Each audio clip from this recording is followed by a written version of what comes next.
સુરતના લિંબાયત ખાતે થયેલ 100 જેટલા તપેલા ડાઇંગ યુનિટોને ફરી દિવાળીનો સમય સુધી ચાલુ કરવામાં આવે તેવી મજદૂરોની માંગણી। સુરતના લિંબાયત ઝોન વિસ્તારમાં મંગલા પાર્ક, મહાપ્રભુનગર, ગોવિંદનગર, રતનજી નગર સોસાયટીમાં 100 જેટલા તપેલા ડાઇંગ સીલ કરવામાં આવ્યા। લિંબાયત વિસ્તારમાં આ કામ સાથે 15,000 લોકો લગભગ સંકળાયેલા છે, જેથી લોકોને રોજીરોટી કામ વગર હેરાનગતિનો સામનો 5મો દિવસ સુધી કરી રહ્યા છે, જેથી સોસાયટીના રહીશો અને એસોસિએશન દ્વારા ખાસ અપીલ કરી રજૂઆત કરવામાં આવી જે સીલ ખોલવામાં આવે। તપેલા ડાઇંગ દ્વારા બાહેંધરી લખી દિવાળી સુધી આ કામને ચાલુ રાખવામાં આવે, જેથી લોકોને રાહત મળે। તમે જોઈ રહ્યા છો કેપી ન્યૂઝ ચેનલ, રફીક શેખની સાથે। મારું નામ કેસરી પીડિતા હતા। કેશરભાઈ, શું રજૂઆત લઈને આવ્યા છે અને કોણ લોકો છે? અહીંયા તપેલા ડાઇંગ એસોસિએશનના લિંબાયત ઝોનના તમામ તપેલા ડાઇંગના આગેવાનો અને કારખાનેદારો અહીંયા આવેલા છે। અહીંયા કોર્પોરેશને જે સીલિંગનું કામ ચાલુ કર્યું છે, તો અમારી એમને એટલી જ વિનંતી હતી કે ભાઈ દિવાળી સુધીનું ટાઈમ આપીને આ લોકોને નોટિસ આપતે તો આ લોકોને રોજીરોટીનો પ્રશ્ન નડતે નહીં। અને અહીંયા જે ડાઇંગને એક કારખાનામાં કમસે કમ 10 થી 20 કારીગરો છે, એના અંદાજે તમે ગણી લો કે કેટલા બધા લોકોને રોજીરોટીની અસર પડી રહી છે, જે બિલકુલ ગેરવ્યાજબી છે। તેના માટે અમારી તંત્ર અને પ્રશાસનને ખાસ અપીલ છે કે આ લોકોને દિવાળી સુધીનો ટાઈમ આપો અને બાંહેધરી લખીને સીલ ખોલવાની કાર્યવાહી કરવામાં આવે એવી અમારી રજૂઆત છે। ઘણા વર્ષોથી આ તપેલા ડાઇંગ ચાલે છે, શું આમાં કંઈ રાજકારણ લાગે છે તમને? 15-20 વર્ષથી વિસ્તારમાં ડાઇંગનું કામ ચાલે છે, તપેલા ડાઇંગનું, અને આ હોમમેડ ઉદ્યોગ છે, ગૃહ ઉદ્યોગ ગણવામાં આવે છે આને।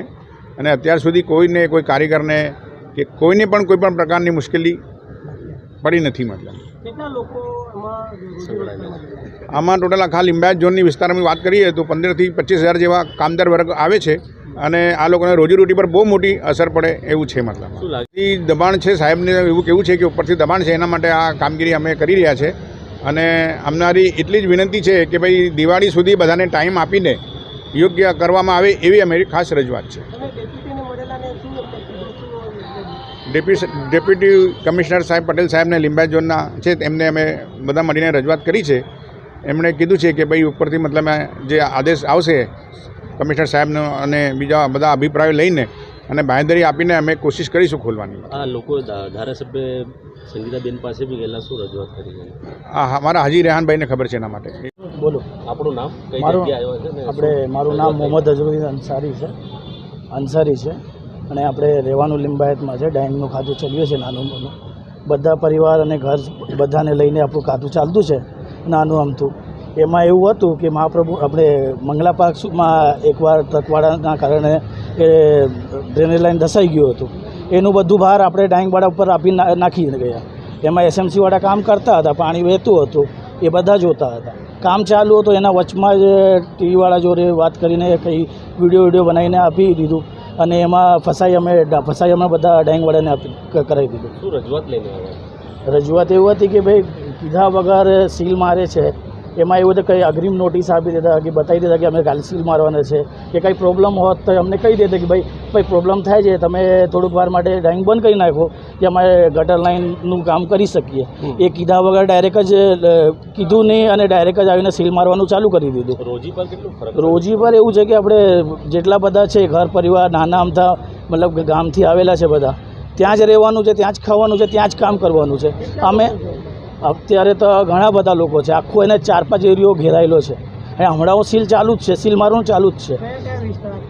હમણાં તો મટકાવાલી ગલી અને આપણે મંગલા પાર્ક એ બધી જગ્યાએ ચાલતું છે, હમણાં લિંબાયતમાં વધારે પડતું ચાલતું છે। પણ એમાં એવું હતું કે કંઈ કહીને આવતે કે કંઈ કરીને આવતે ને તો આપણને સમજાય કે ભાઈ કીધું છે તો આપણે બંધ કરી દઈએ। લિંબાયત ઝોનના અધિકારીને તમે રજૂઆત કરી, શું જવાબ મળ્યું છે? એમાં જવાબમાં એવું છે કે કંઈ માનવા માટે તૈયાર નથી, માનવા માટે કંઈ તૈયાર નથી। એ માનીને કોઈ ટાઈમ આપી દે કે ભાઈ અગ્રિમ નોટિસ આપી દે કે તમે આટલા દિવસમાં ખાલી કરી દો, કે આટલા દિવસમાં તમને ચલવું છે કે નહીં ચલવું છે, એ પ્રમાણે અમે કંઈ કરી શકીએ છીએ। આટલા વર્ષથી આ તપેલા ડાઇંગ ચાલતી હતી, અમને જ આ લોકો એમ કરી શકો, કંઈ લાગે છે તમને? કંઈ એમાં એવું હતું કે ભાઈ આ નાની અમથી વાત હતી, ડ્રેનેજ લાઈન અગર બની જતે ને તો એમાં અમારે એનો વિડીયો વાયરલ કરી નાખ્યો, વિડીયો બનાવીને। વાત કોઈ લાંબી નહીં હતી, એક ડ્રેનેજ લાઈન તૂટવાના કારણે આપણું બધું કામ બગડી ગયું। એમાં એસએમસીવાળા કામ કરતા જ હતા, એમાં એક માણસે વિડીયો બનાવીને વાયરલ કરી નાખ્યો, પણ ડાઇંગવાળા જેના પાણી વહે છે એ લોકોને કંઈ કહેવું જોઈએ, અગ્રિમ નોટિસ આપવું જોઈએ તમારી કે રજૂઆત છે ભાઈ. કે એને ખોલો. હા, અને એમાં રજૂઆત એવું છે કે ભાઈ ખોલી નાખો, એમને થોડુંક ટાઈમ આપે કે ભાઈ આટલા દિવસ સુધી ચલવો કે તમે એટલા દિવસમાં તમે તમારો વારો કરી લો. તો અમે ઘર પરિવાર લઈને બેસેલા છે અહીંયા, ઘર પરિવાર